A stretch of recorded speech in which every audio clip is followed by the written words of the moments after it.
Tudo bem com vocês?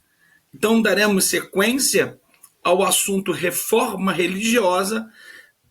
Desta vez, vou trazer aí uma matriz reformadora chamada anglicanismo. Tudo bem? Então, quando nós estudamos a reforma protestante, este fato histórico foi iniciado pelo Martinho Lutero, mas houveram também outros reformadores.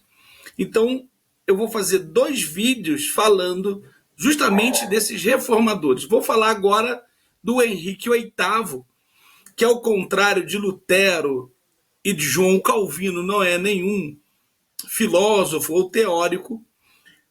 Na verdade, a reforma anglicana que acontece dentro da Inglaterra, ela é realizada pelo rei, ou seja, movido por interesses pessoais, tudo bom? Pessoais e políticos, e nós iremos aí nesse vídeo agora demonstrar isso para vocês, tá bom? Já teremos o vídeo do João Calvino para vocês, então vou tentar fazer esse vídeo bem curtinho para não haver dúvidas e nem misturar as coisas, tudo bem?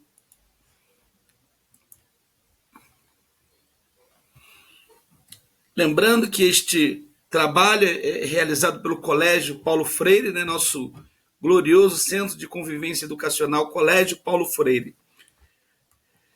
Então, olha aí, ó. Aqui é uma análise introdutória. A reforma religiosa foi um processo de oposição à Igreja Católica, que nós já vimos, eu fiz um vídeo específico sobre isso. Haviam coisas que eram inaceitáveis para o Martinho Lutero, uma delas, a venda de indulgências, não é isso? E esse slide aqui vai querer te mostrar o seguinte, olha, é um processo que se opõe à Igreja Católica, mas que ocorre em diversas regiões do continente europeu. Geralmente estudamos 3 principais casos de reforma religiosa no século XVI. A luterana, que nós já vimos, a calvinista, que já tem um vídeo disponível, e a reforma inglesa, que nós chamamos de anglicana. Bom, eu quero deixar claro para vocês, meus alunos do 7º ano, que vai haver também uma reação da Igreja Católica, tudo bem? O nome dessa reação da Igreja Católica ficou conhecido como Contra-Reforma Católica, ou seja, a Igreja Católica, percebendo que está perdendo vários adeptos, vários seguidores, ela vai criar também um movimento para barrar essa reforma religiosa aí que ganha grandes proporções na Europa, tudo bem?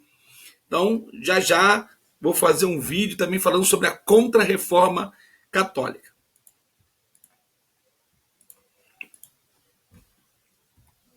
Então, tudo vai acontecer por um desejo do Henrique VIII, por um divórcio.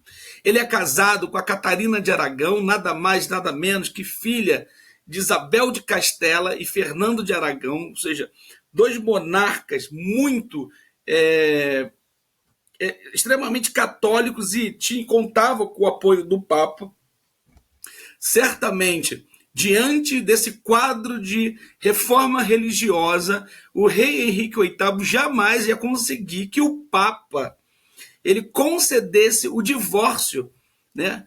Então ele é casado com a Catarina de Aragão, ele deseja se separar da Catarina, né, da rainha Catarina, aliás, a Catarina muito amada pelo povo inglês, mas o fato, ou seja, olha aí, aqui está dizendo, como ela não tinha dado a ele um filho homem, o Henrique VIII decidiu se separar da Catarina de Aragão, só que este posicionamento do Henrique VIII não era compartilhado pelo Papa. O Papa está diante de várias mudanças religiosas na Europa, ele não vai querer arrumar um problema com monarcas católicos, né? A Catarina é filha de monarcas católicos. Bem, então olha aí, ó. Henrique era casado com Catarina de Aragão, mas pelo fato de sua descendência ser comprometida em decorrência de entre os filhos que tiveram apenas uma filha única, né, que teve a Maria, inclusive, o rei não tinha um descendente que assumisse o trono de seu lugar. Tudo bem? Então, a Catarina até teve outros filhos, só que morreram. Mas ele não teve o filho homem que ele queria. Ele queria um filho homem, ela não conseguiu gerar esse filho para ele. Tá bom? Teve uma filha, a Maria. Bom, vamos ver qual é o desdobramento disso, quais são as consequências disso aí, tudo bem? Então, continuamos aí numa análise introdutória, olha só. Diferente das demais, ou seja, das outras reformas, né? A reforma religiosa na Inglaterra ocorreu a partir da iniciativa de um rei. Que rei? O rei oitavo, Henrique VIII. Então você anota. Então qual é o rei que vai realizar a reforma religiosa dentro da Inglaterra? Aí você anota aí. O rei Henrique VIII. Tudo bem? Bom, então, diferente de teólogos, por exemplo, o Martinho Lutero era um teólogo, ele era um monge da igreja. O próprio João Calvino, ele era um grande teólogo, né? Um grande sábio, um camarada que produzia teses. No caso aqui da Inglaterra, é diferente. É o próprio rei que está interessado no divórcio, como eu disse para vocês, mas tem outros motivos aí também, tá bem?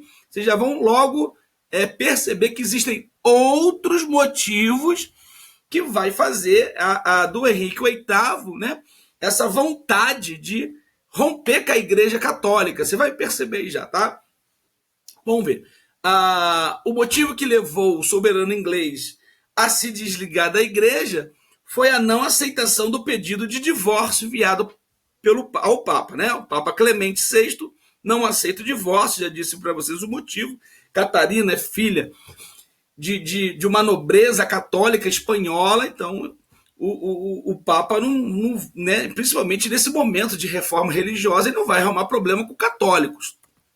Esse aí é o Henrique VIII, um homem que teve 6 esposas, a gente vai falar algumas aí, tá bom? Delas, olha que legal.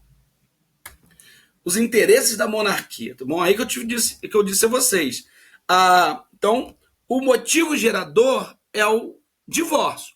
Mas existem outros, tudo bem? Um deles está aqui, ó. A monarquia, né, que é da família Tudor, dinastia Tudor, que é o Henrique VIII, ela buscava diminuir a influência do Papa e da Igreja dentro do processo político da Inglaterra, tá bom? Olha aqui, ó. Que na época, a monarquia Tudor, que o Henrique VIII faz parte dessa família, tá? Tudor. Tem até uma série muito bacana. Que na época controlava o trono inglês, aí o Henrique VIII, né? Ele que era o rei, buscava meios para reforçar sua autoridade real frente à forte influência das autoridades eclesiásticas.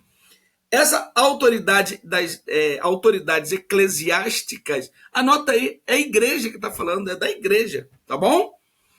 O nome é chique, mas eclésia significa uma assembleia, uma igreja, tudo bom? Mesma coisa. Na verdade, deixa eu voltar. A palavra igreja significa eclésia, lá da Grécia, ou seja, uma assembleia, tudo bom? Interesses pessoais e políticos. Olha aí que legal. Então, você vê, você tem o interesse pelo divórcio, que é um interesse pessoal. Deixa eu voltar aqui para vocês.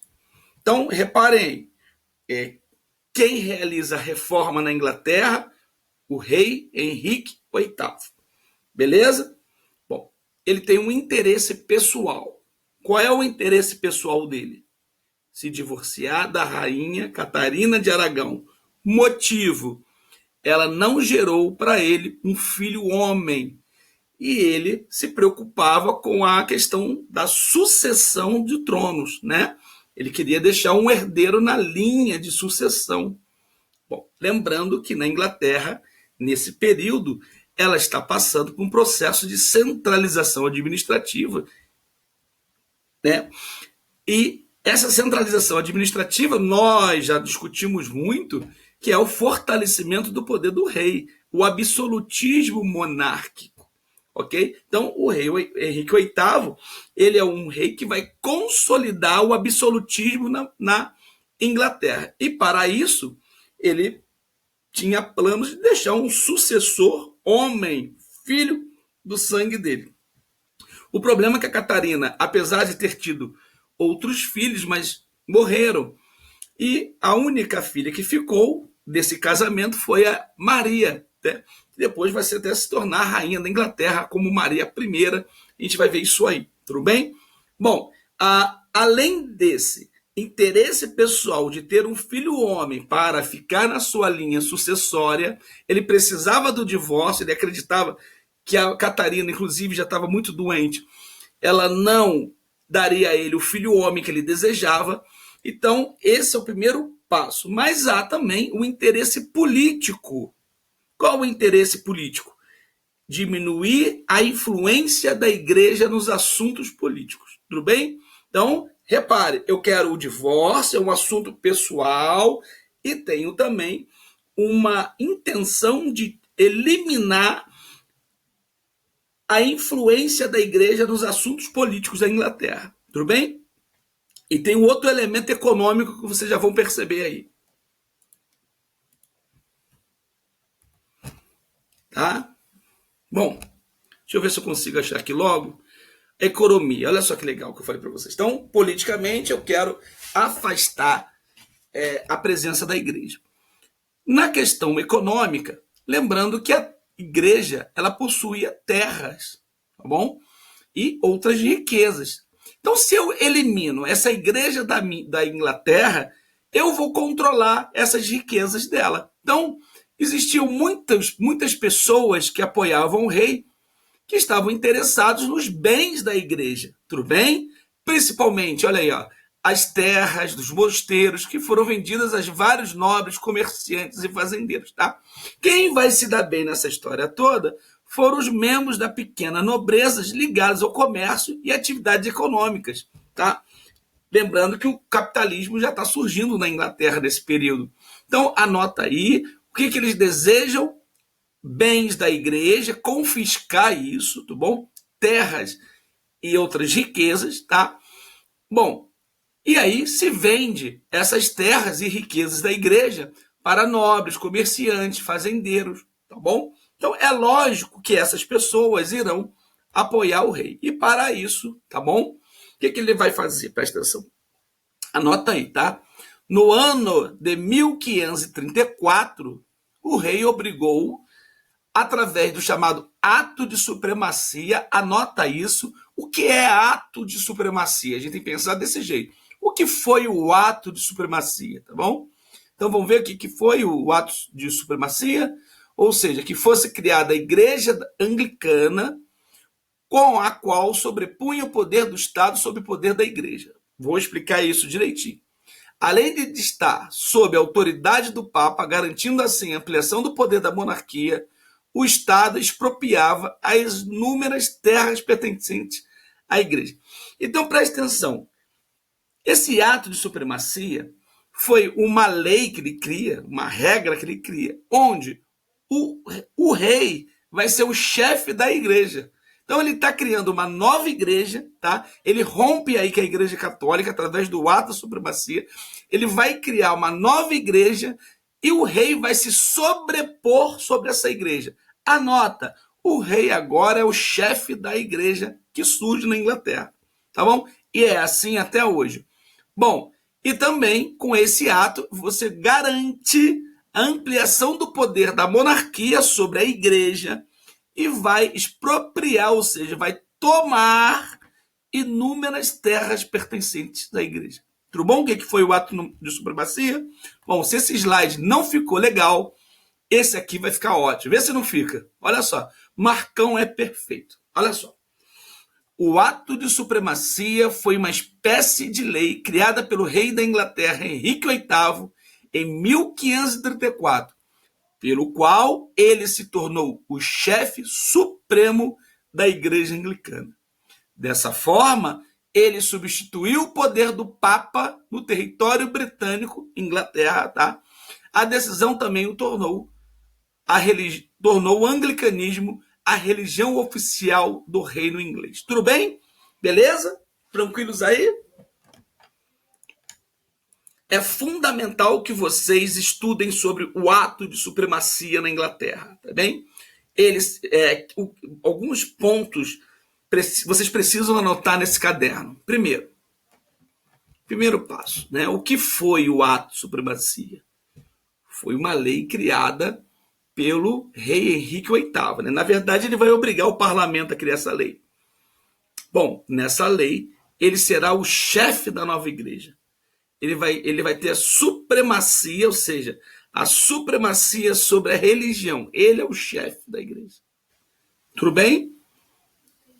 É isso que você precisa anotar. Dúvidas disso? Então, mais uma vez aqui. Então, e outro papo. Ele vai criar com esse ato de supremacia a igreja anglicana. Tá bom? Ou seja, essa igreja anglicana vai se tornar oficial na Inglaterra. Acabou a igreja católica. A igreja católica existe, mas a oficial agora é a igreja anglicana. Tá bom? Esse texto aí nós já lemos, né? A questão econômica, você ganha agora uma abertura para tomar as terras da igreja, e muitas pessoas se deram bem com isso. Nobreza, comerciantes, fazendeiros, tá? Que compravam essas terras da igreja, a terra estava lá com a igreja, e eles tomaram tudo aí, tudo bem?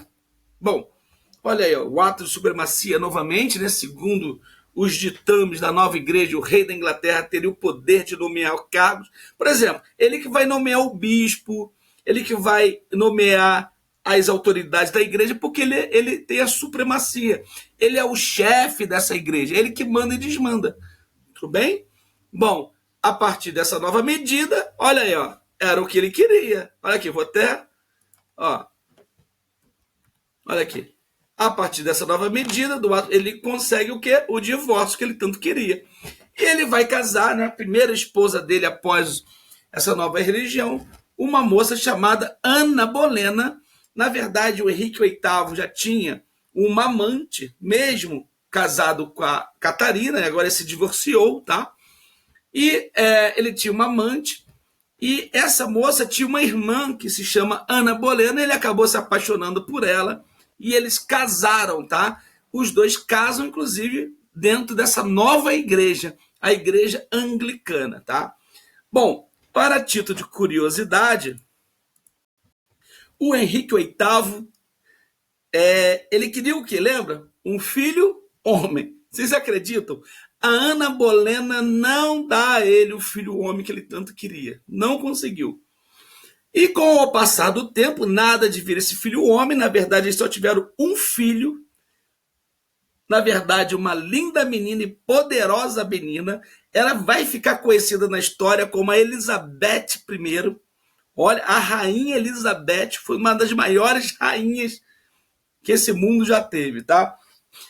Mas o Henrique VIII, ele morre, nem imaginava que ele teria essa rainha que ele tanto queria, poderosa, inteligente. Bom, depois a gente fala um pouquinho como é que a rainha Elizabeth chegou ao poder. Por quê? Quando o Henrique VIII, ele percebe que a Ana Bolena não dá um filho a ele, ele começa a perseguir a rainha, a Ana Bolena, e ele alega que ela traiu, entendeu? Leva ela para um julgamento totalmente, eu diria, forçado, mentiroso, e ela termina decapitada, ela morre, ela é condenada à morte. Então, o Henrique logo vai casar pela terceira vez, vamos falar um pouco disso aí, tá bem? Bom, aí eu estava falando para vocês, né? Após o ato de supremacia, ele vende as terras da igreja, né? vai exercer uma grande influência, tá bom? Bom, e o filho homem? Eu falei isso para vocês, né? Henrique VIII não conseguiu ter um filho homem com Ana Bolena.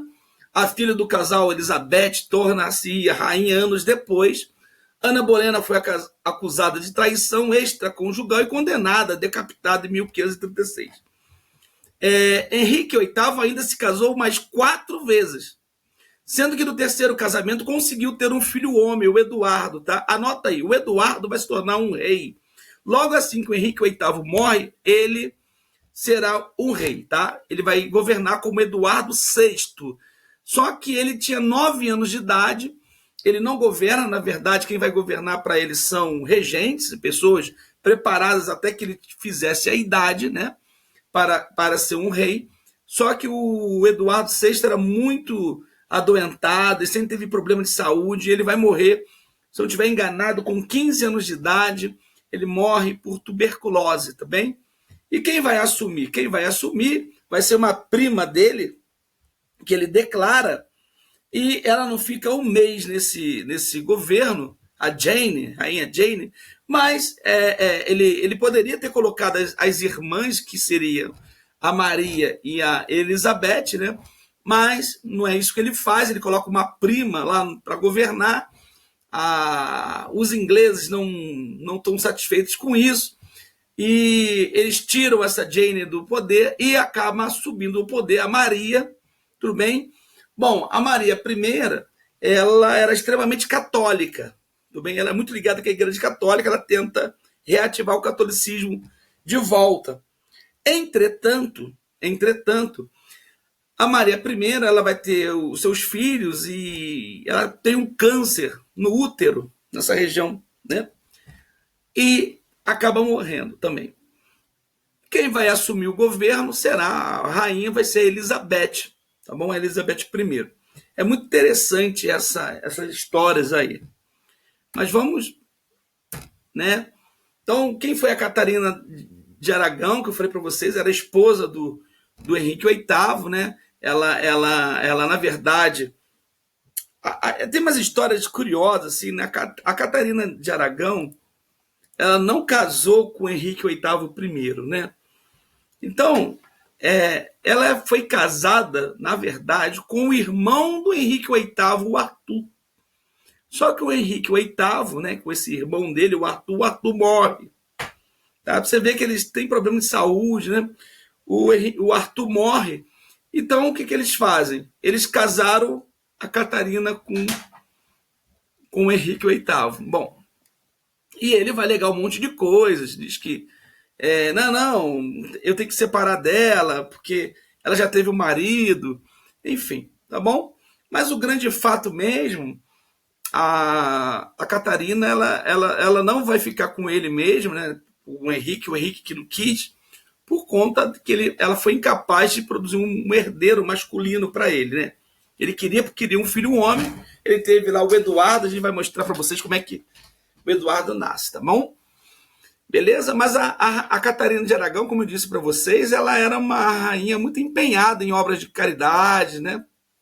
E o povo inglês gostava dela demais, tá? Ana Bolena, falei para vocês, ela tinha personalidade forte. Tem um filme, A Outra, inclusive. É um filme chamado A Outra. A rainha Ana Bolena, ela era muito assim, ela era extremamente forte, uma pessoa com personalidade, né? Mas de qualquer maneira, né? Ela acaba sendo acusada de traição, ela é levada à morte, mas ela é a mãe da Elizabeth, tá bom? A Jane Seymour, tá bom? Foi a terceira esposa do Henrique VIII, que eu falei para vocês. E ela morre também, né? Bom, nós sabemos que o rei Henrique VIII era apaixonado por essa aí, tá? É a terceira esposa, e é ela que vai dar o único filho a ele. Por isso que ela é sempre lembrada. Quem é o filho? O rei Eduardo VI, que eu disse para vocês, né? Quando o Henrique VIII morre, o filho acaba assumindo, né? Bom, mas foi uma relação também muito difícil, mas ele gostava demais dela, tá? Acho que ele era apaixonado. Ela morre, aí aparece a Ana de Cleves, que eu falei para vocês, tá bom? Essa aí foi a quarta esposa dele, depois que a Jane morre. Mas eles ficam pouco tempo casados, ficam bem pouco tempo. Ele pede... Os motivos não são muito bem claros porque que eles se separam. Eu sei que ela aceitou o divórcio numa boa, tá bom? Na verdade, não foi nem divórcio, eles anulam o casamento mesmo, tá bom? E ele vai casar com essa Catarina Howard aí. E tem uma polêmica, gente. Tem uma polêmica aí. Vou contar para vocês isso aí, galera. Até hoje, dizem que lá no Palácio Real lá da Inglaterra, tem umas lendas aí de uns fantasmas. Tanto o fantasma da Ana Bolena, quanto essa Catarina Howard. E Então diz que ela viraram fantasma, principalmente a Catarina Howard. Por quê? Ela diz que ela era muito bonita. O Henrique VIII gostava demais dela, diz que presenteava, era louco por ela. Mas ela não gostava muito do Henrique VIII, não. Traiu, tá bom? Diz que traiu. E quando ele descobriu, ele vai matar o amante dela, vai, né? E ela vai ser decapitada também, ou seja, ela vai morrer. A quinta, então você vê, a primeira esposa do. A segunda, né? A primeira também morreu, muito doentinha. A segunda esposa morre também, né? Acusada de traição. A quinta também acusada de traição. E dizem que a Catarina de Howard, ela assombra o castelo. Muitas pessoas já viram ela. Ih, que papo esquisito é esse, hein, professor? Mas é legal depois vocês pesquisarem sobre isso, quem gosta. Né? É só agora é aula de babado, só aula de fofoca agora, né? Tá bom? Então foi isso. Ela morre com 19 anos de idade, mas ela casou com 14 também, 14 anos de idade, alguma coisa assim. Tá bom? Bom, ela morre, né? Como eu falei para vocês, tá bom? E a outra Catarina, né? Já, a terceira, já reparou que é a terceira Catarina que aparece? Essa aí, gente, ela foi que ficou com o Henrique VIII até o final, né? E, enfim, ele morre, depois ela vai casar com um duque, e termina a vida com ele. Depois morre também logo. Aliás, essa Catarina ela morre logo. Tudo bem? Morre bem rápido. Bom, aqui não é nada para prova, é só curiosidade mesmo. Mas a Catarina que vai ser a rainha viúva, tudo bem? Ou seja, o Henrique VIII morre ainda com ela, tá bom? Não deixa filho também. E ela vai morar no palácio com o título de rainha viúva, enfim. Ele casou 6 vezes. Bem doido esse Henrique VIII, né, gente? Vocês já viram aí quantas vezes ele casou? 1, 2, 3, 4, 5. Que mala, em 6 vezes. Olha, esse aí é bom. Em 6 vezes casou. Bom, galerinha, então é isso aí que eu queria trabalhar com vocês. Deixa eu ver se eu fiz uma reflexão aqui para vocês. Acho que eu fiz, ó, tá bom? Aqui o que foi o ato de supremacia, indica os fatores econômicos presentes na decisão do rei, e aí a gente pode falar sobre aquela questão que eu falei para vocês das terras, dos bens da igreja, que são confiscados, que são tomados, né? Outra questão é indicar os interesses do rei, né? Para fazer a reforma religiosa. Quais os interesses que ele tinha, né? De fortalecer seu poder, consolidar o absolutismo, fazer o divórcio, porque ele precisa de um filho, um herdeiro homem, né? Para assumir, para estar dentro da linha sucessória. Beleza? Então, depois você faz essas anotações no seu caderno e vai ficar bem bacana aí, essa aula aí, tudo bem? Então, espero que vocês tenham gostado, tenha ajudado a vocês. Esse assunto aí é reforma religiosa. Estou falando uma parte dela, que é o anglicanismo, tá bom? E vamos que vamos. Gratidão por minha voz chegar na casa de vocês. Um abraço.